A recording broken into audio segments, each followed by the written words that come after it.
Well, this is my 2003 Mercedes C180 EK. Problem I've got, quite a common problem by the looks of it, is rear spring has broken.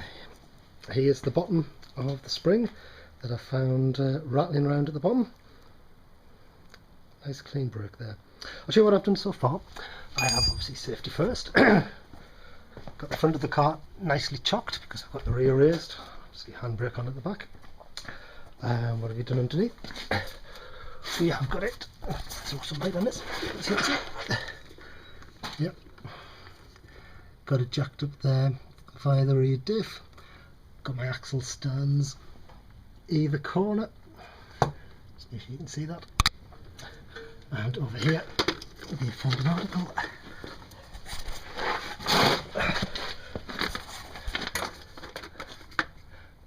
The broken spring itself. Let's see if I can get closer to it. Yes, it was broken down there at the bottom. Right, what I've done so far is I've just taken off the plastic covering that was basically holding that on, just a couple of screws.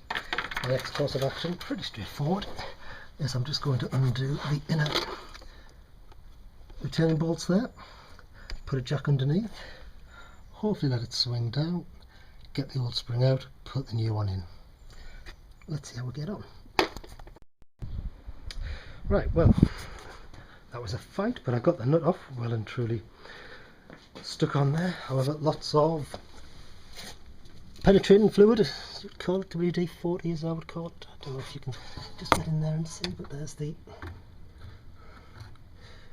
thing. Okay. Right, so the next thing I'm going to do is I'm going to knock that out and obviously lower it down.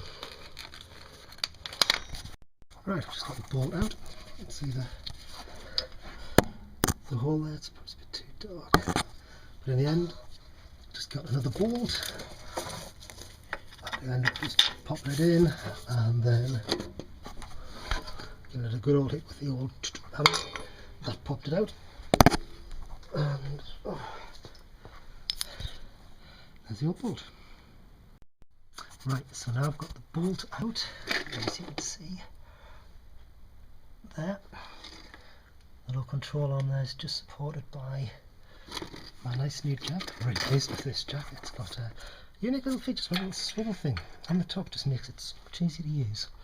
Right, so all I'm going to do is take some of the pressure off that. Hopefully the arm will swing down and we will get the spring out. Sorry if this is not right, but let's give it a try and see what happens. Just very gently. Just initially slackening it off. Comes down very slowly. So I've not used this method before without clamps, so I'm quite curious myself as to how it's going to work. Let's slowly bring her down.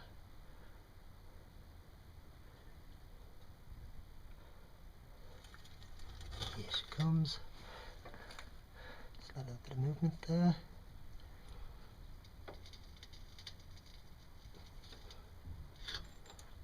A little bit more. Let's see, is she coming? A few twings and twangs. I always get worried when I hear funny noises. Right, I think that might be it. Let me try. Doe who forgot to undo the shock absorber. So again, just to the bolt at the bottom of the shock absorber, just so I can get this arm to swing nicely down. So, sorry about that. Let's try this again, make sure that everything goes nice smooth. Take the pressure off. Arm comes nicely down. Come on. There you go. That's got you right down.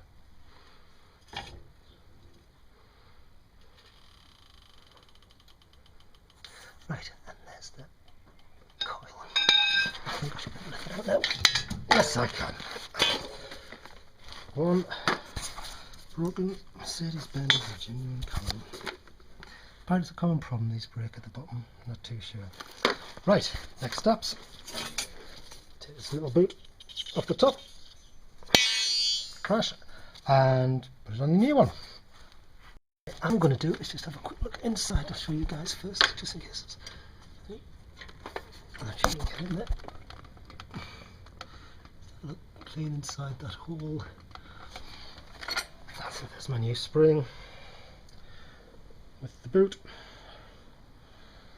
Right, let's get started. This is what I wanted to show you guys before. So this is the inside of the boot. I've cleaned it up. Sorry, inside of the control arm. I've cleaned it up quite a bit. There is a certain way the coil has to go on. So get this right in there.